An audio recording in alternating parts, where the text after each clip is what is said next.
Political propaganda, इसमें क्या होता है कि लोग ने अपने पावर का पॉलिटिकली बहुत ज्यादा गलत फायदा उठाया था। The northern state cited the institution of slavery as a disgrace to the society. उन्होंने क्या किया था, ये जो स्लेवरी सिस्टम, जो गुलामी सिस्टम, इसको अपने नदर्न सिस्टम ने पूरी तरह से हटाने की कोशिश करी थी, क्योंकि ये जानते थे कि सोसाइटी हमारे लोगों के लिए, हमारे डिस्ग्रेस का मतलब बहुत ज्यादा अनरिस्पेक्टेड बात है, बहुत बेइज्जती की बात है, इज्जत खो देने वाली बात है कि आपने लोगों से गुलामी करवाए। This created fear and hatred in the southern south, और इसके वजह से साउथ साइड में बहुत ज़्यादा नफरत और दुश्मनी पैदा हो गई थी उनके लोगों के बीच में। Who support the slavery system, जो कि स्लेवरी सिस्टम, गुलामी सिस्टम को साउथ वाले बहुत ज़्यादा सपोर्ट करते थे, क्योंकि वो लोगों से गुलामी करवाते थे। Roger Brooke Taney, the chief justice of supreme court, जो रोगर ब्रूक टैनी थे वो चीफ जस्टिस थे सुप्रीम कोर्ट के, गेव अ वर्डिक्ट इन, उन्होंने अपना एक वर्डिक्ट, उन्होंने एक फैसला सुनाया AD 1857 में, which said that Congress had no right to abolish slavery in the state। उन्होंने कहा कि कांग्रेस जो वो है, उसको, उनके पास कोई अधिकार नहीं है कि वो स्लेवरी, गुलामी सिस्टम को अपने तरफ से हटा सके, अपने स्टेट से वो हटा सके। The judgment infuse controversy all over America, जो इनका जो जजमेंट आया था, जो इन्होंने वर्डिक्ट दी थी, उसके बाद बहुत ज़्यादा बातचीत, बहुत ज़्यादा कंट्रोवर्सी, इस पर सब लोग ने अपना अपना फ़ायदा उठाना स्टार्ट कर दिया था। लेकिन जो है प्रेसिडेंट लिंकन जो थे वहाँ के उस टाइम पे, wanted to abolish slavery by any means, वो किसी भी कीमत पे पूरी तरह से स्लेवरी जो है पूरी तरह से हटाने वाले थे। इन अ स्पीच ही सेड, उन्होंने एक स्पीच में, in a speech he said, I do not expect the union to be dissolve, मैंने, इन्होंने अपने स्पीच में एक बोला था कि मैं नहीं चाहता कि मेरा यूनियन जो है पूरी तरह से खत्म हो जाए, डिजोल्व हो जाए लड़ाई में।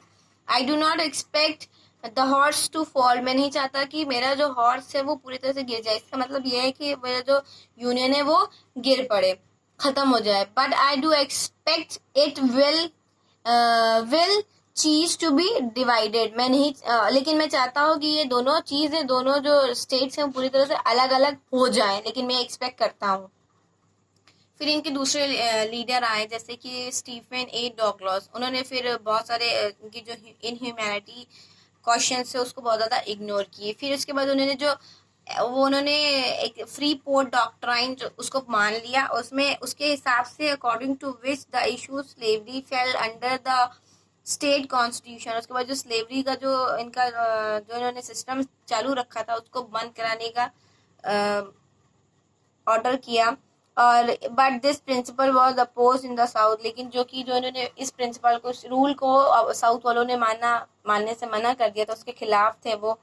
The political differences also made in civil wars was inevitable, और इसी वजह से इनकी जो जंग हुई थी, वॉर हुई थी, उसका ये मेन रीजन था जिसको वो लोग अवॉइड नहीं कर पाए थे।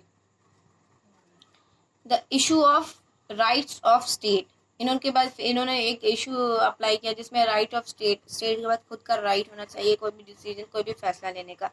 The northern state wanted the United States to remain one single nation, जो नदर्न साइड के लोग थे वो क्या चाहते थे कि यूनाइटेड स्टेट जो है वो एक सिंगल नेशन रहे, अलग अलग नॉर्थ साउथ ना हो। Where as the southern state wanted to give individual states the right to decide whether they wanted to merge with the union और पार्ट अवे, लेकिन जो सदर्न वाले थे वो क्या चाहते थे, वो चाहते थे कि वो अलग अलग हो जाए, एक साथ ना रहे, और वो चाहते थे कि उनके पास इस चीज़ की पावर रहे कि वो डिसाइड कर सकें कि एक पार्ट रहे कि वो अलग अलग पार्ट हो जाए, वो एक दूसरे से अलग हो जाए, या फिर वो मर्ज होए या नहीं होए।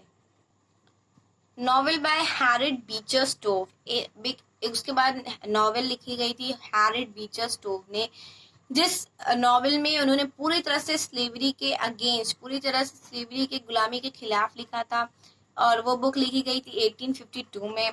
पूरा जो एंटायर नेशन था वो पूरे स्लेवरी के उस टाइम पे खिलाफ भी हो रहा था बहुत ज़्यादा।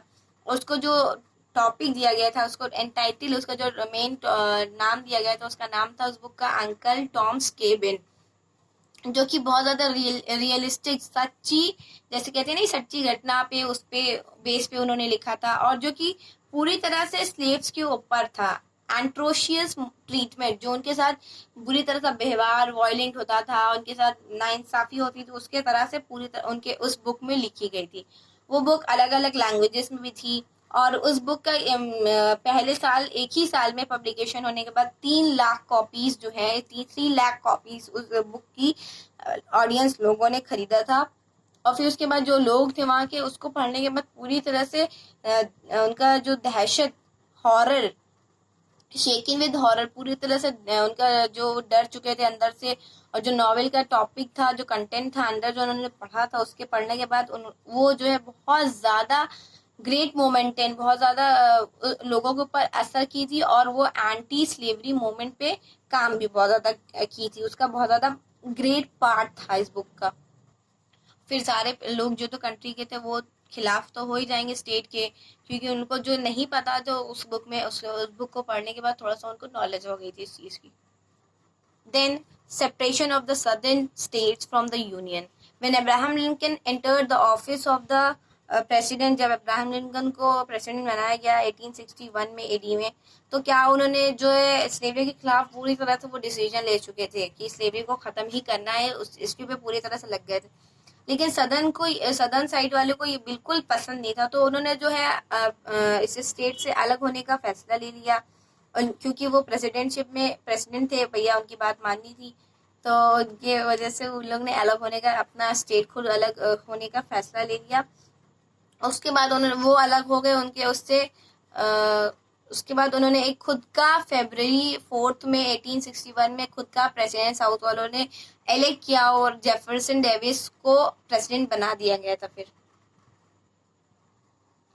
Alexander X Stephen as their vice president, उसको अलेक्जेंडर एक्स स्टीफन को जो है वहाँ का वाइस प्रेसिडेंट बनाया गया था। They adopted the new flag with their picture of a palm tree. उसके बाद उनका जो खुद का नेशनल फ्लैग था, उन्होंने खुद का नया बनाया जिसके ऊपर पाम ट्री की पिक्चर बनी हुई थी।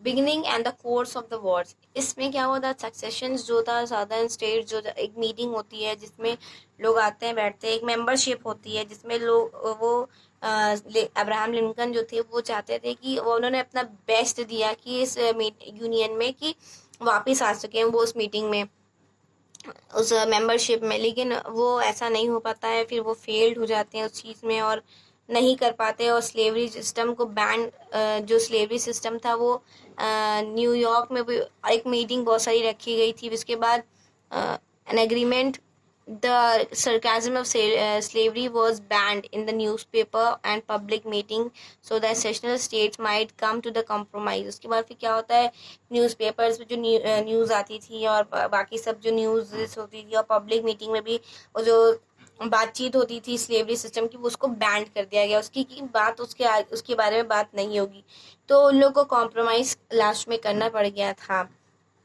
और उसके बाद वो उन्होंने शांति से वो वाशिंगटन में वो सब मान गए थे कि ठीक है, अगर स्लेवरी सिस्टम नहीं हटाते हो तो ठीक है, लेकिन उन लोग लास्ट में हार गए थे। उसके बाद जब इस तरीके से वो जब नहीं मानते, फिर खाली इनके पास अब्राहम लिंकन जो प्रेसिडेंट थे वहाँ के, उनके पास सिर्फ एक ही चारा बचा था कि किसी तरह से एक वॉर ही एक रास्ता था जिस तरह से ये स्लेवरी सिस्टम को हटा सकते थे, बस। फिर उसके बाद अमेरिकन सिविल वॉर बिगेन। उसके बाद जो अमेरिकन सिविल वॉर थी वो स्टार्ट हो गई थी 12 अप्रैल 1861 में। साउथ कैलिफोर्निया ने जो है बॉम्ब, जो समटर फोर्ट था उसमें बहुत बॉम्ब लगा के उसको बॉम्ब उड़ा दिया था वहाँ पे, उस फोर्ट को। वहाँ पे जो है वॉर को डिक्लेयर कर दिया था यूनियन के against. Lincoln was also forced to declare a wars against the southern state. उसके बाद लिंकन जो थे वो भी पूरी तरह से फोर्स हो चुके थे, क्योंकि वहाँ से हमला हो चुका था, तो इनको भी जंग लड़नी पड़नी थी। वो उन्होंने भी ऐलान कर दिया कि ठीक है, जंग हम लड़ेंगे।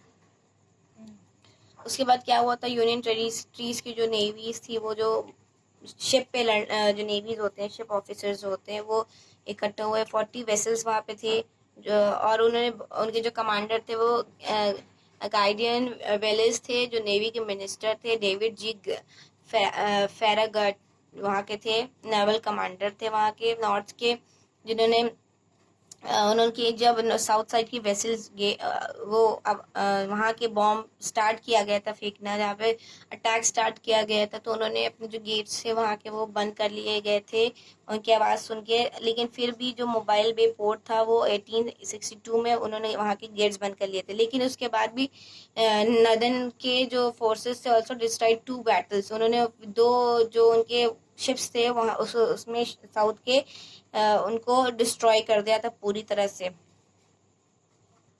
इसके बाद जो है अब्राहम लिंकन ने जो है डिक्लेरेशन ऑफ इंडिपेंडेंस, जब इनका जंग हुए तो फिर उन लोगों ने वॉर को जीत लिया था साउथ साइड से, तो फिर उन्होंने क्या किया था, वो डिक्लेरेशन ऑफ इंडिपेंडेंस अपना जो आज़ादी का वो डिक्लेयर कर दिया था 1863 में जनवरी में, जिसमें कि एक कॉन्फ्रेंस रखी थी और उसमें बोला गया था बाकी जितने भी जो स्लेवरी जिनको बनाए थे, स्लेव्स बनाए थे, उनको इन्वाइट किया गया था और उनको ज्वाइन करने के लिए, आर्मी को ज्वाइन करने के लिए उनको इनवाइट किया गया था कि आप आइए हमारी आर्मी को ज्वाइन करिए। तो अबाउट 150,000 एक लाख 50,000 जो स्लेव्स थे, वहाँ के गुलाम थे, उन्होंने आर्मी को, नॉर्दर्न साइड की आर्मी को ज्वाइन किया था और वो पूरी तरह से अपने गुलामी से आज़ाद हो गए थे, अपने नेशन के लिए फिर वो काम करने लगे थे आर्मी के थ्रू।